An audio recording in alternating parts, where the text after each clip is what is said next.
Hola, muy buen día a todos, estimados estudiantes y público en general.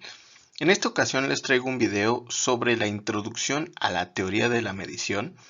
Claro, desde el enfoque de las ciencias del comportamiento, ciencias de la educación y ciencias sociales. Vamos a comenzar con esta introducción.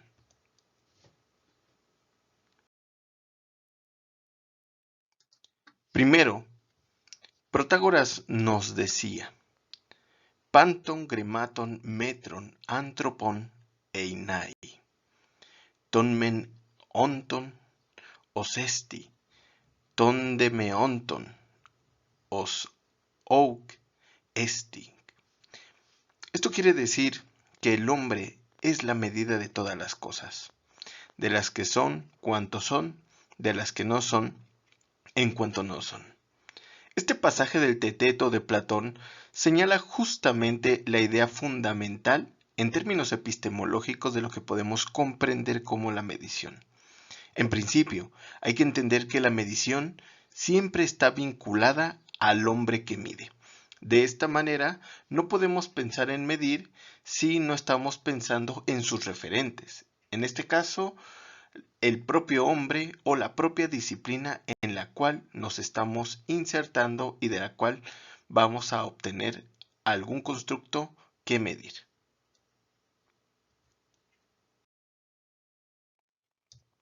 Bien, pues teniendo en cuenta estos referentes, podemos partir a señalar en dónde se encuentra el papel de la medición en la investigación cuantitativa.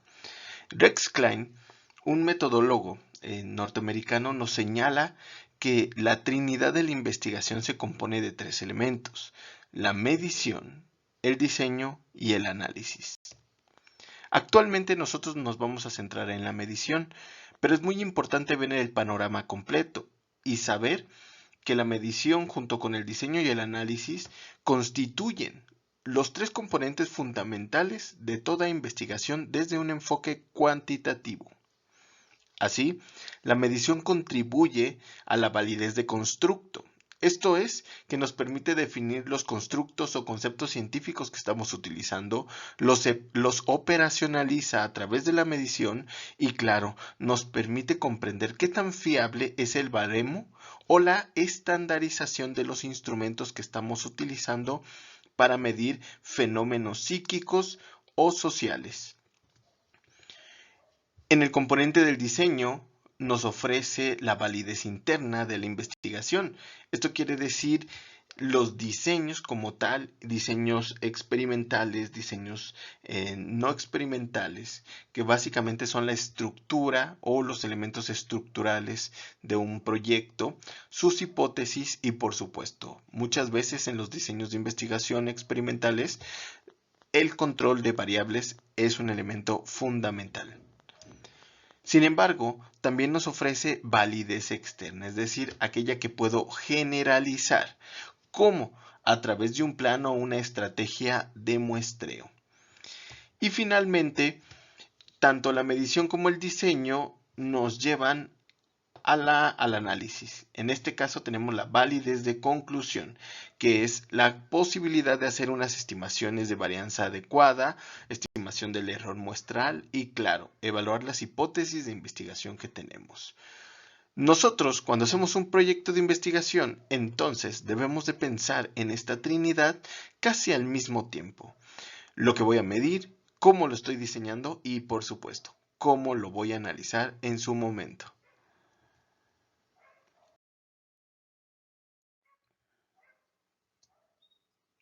Bien, pues hay que tener en mente que medir es una forma de evaluar, en principio, que la medición no va a generar o no implica propiedades características de los fenómenos o que sean puramente de los fenómenos. Y, finalmente, que la medición no determina, simplemente informa.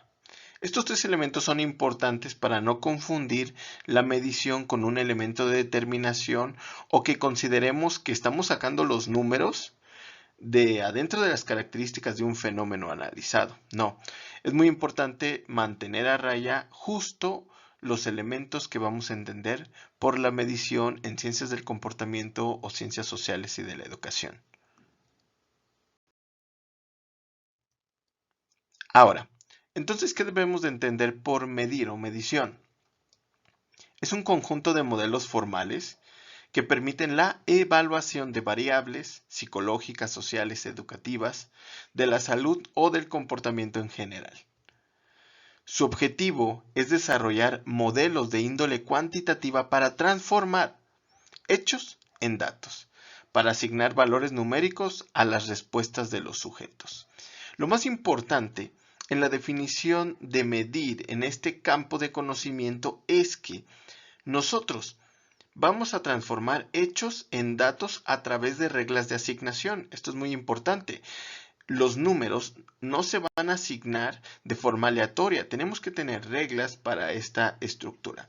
Y de esa manera vamos a convertir esos valores numéricos, que son los datos, en algún modelo formal que nos permita explicar los hechos que estamos o que queremos analizar.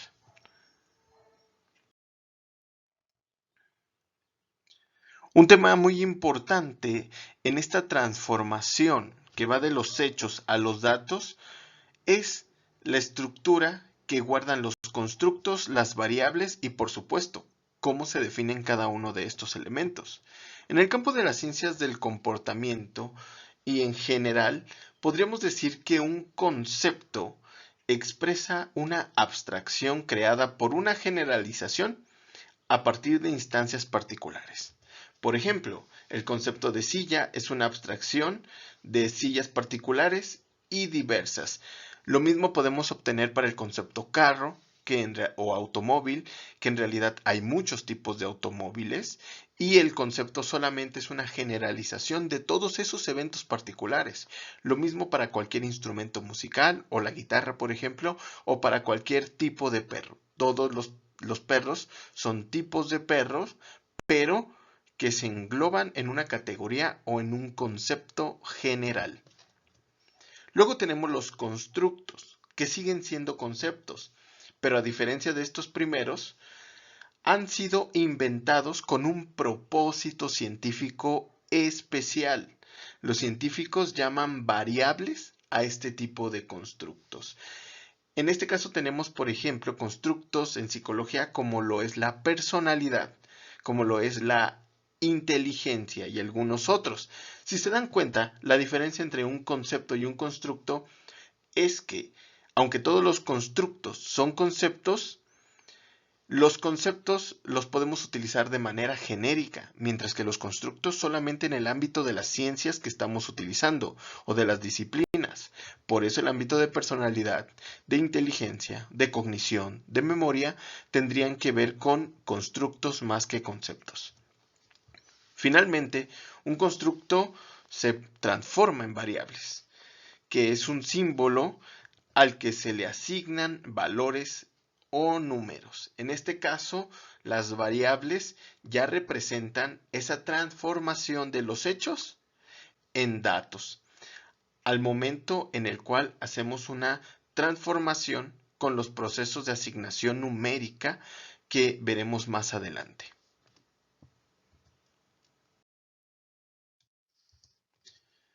¿Cómo vamos a definir un concepto, un constructo? Es muy importante tener en consideración aquí que la definición constitutiva de un constructo es que emplea particularmente las descripciones de diccionario y con ello se emplea por lo general una teoría. Podemos hablar de las teorías de la personalidad, de la inteligencia, alguna teoría sobre procesos cognitivos, alguna teoría social o alguna teoría educativa que podrían ser los puntos de partida para definir un constructo. Y luego tenemos una definición operacional que nos permite otorgar significado a partir de especificar las actividades u operaciones que se observan, miden o evalúan. En este caso, para la definición operacional es sumamente importante el concepto de observar. En ese sentido, una definición operacional de un constructo es siempre una medida sobre las observaciones de frecuencia, los conteos o a lo mejor alguna forma de evaluar algún elemento del comportamiento. Para esto vamos a ver un ejemplo. Bien, imaginemos aquí que tenemos una tabla de operacionalización de variables y tenemos un constructo. En el constructo podemos visualizar la personalidad desde la teoría de los 5 grandes factores de personalidad. Vamos a ver cómo se define constitutivamente. Constitutivamente nos dice que la personalidad son características perdurables que describen el comportamiento de un individuo y su disposición frente al ambiente, que puede ser social o ambiental o físico directamente. Esta definición tiene dimensiones. Existen varias, pero en este caso yo solamente voy a dar el ejemplo de la dimensión de extraversión. Hay otro tipo de dimensiones como lo es la amabilidad, la responsabilidad, la apertura a la experiencia, el neuroticismo y demás dimensiones. Pero para la operacionalización y el ejemplo voy a utilizar la extroversión, que además es un componente o un rasgo de personalidad que quizás muchos puedan entender. Vamos a ver su definición operacional. Características individuales de expresión, sociabilización y vitalización en las relaciones interpersonales. Si ven, esta definición operacional ya nos está señalando observables sobre la definición constitutiva, que sería más como una definición de diccionario. En ese sentido, la definición operacional ya nos dice algunos comportamientos que claramente direccionan el rumbo de los indicadores. Vamos a ver entonces que el indicador es búsqueda constante de interacción social. Y este indicador lo podemos fácilmente traducir en una variable y en un reactivo a preguntar a las personas. Como el siguiente: me considero el alma de la fiesta cuando me encuentro en una reunión social. El cómo los individuos reaccionan a esta variable nos va a decir mucho del indicador, nos va a decir mucho de la operacionalización, de la dimensión extraversión y por supuesto nos va a hablar sobre los referentes de la personalidad.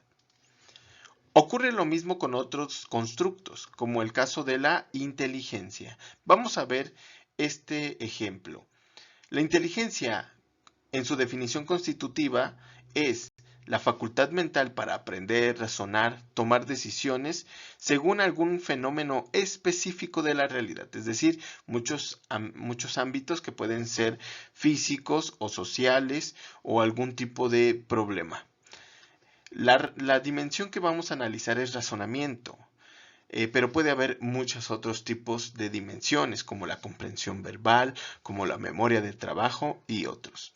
En el caso del razonamiento, tenemos la definición operacional, que es capacidad para resolver problemas lógicos, prever y planear.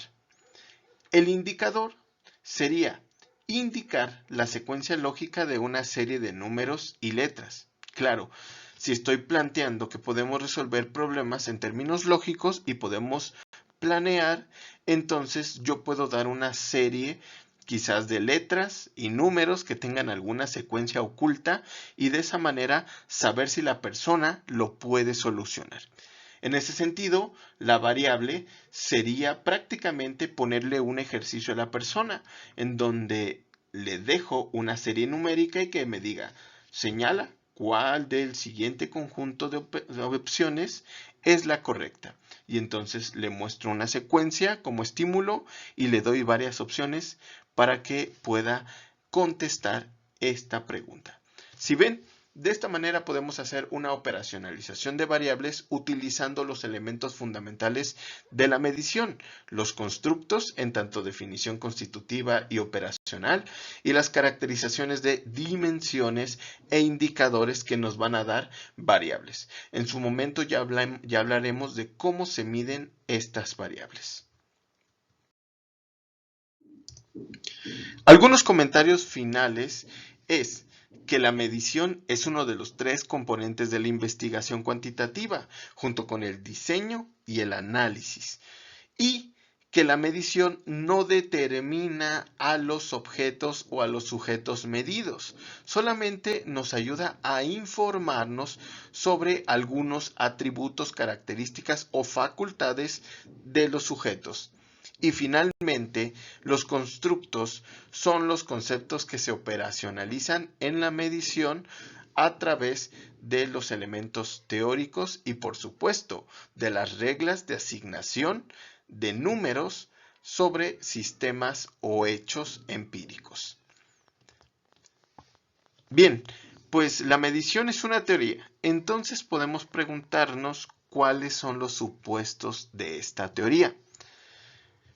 Para esto vamos a ver algunos otros videos y algunos otros elementos que seguramente nos van a ayudar para entender por qué la teoría de la medición es justamente una teoría.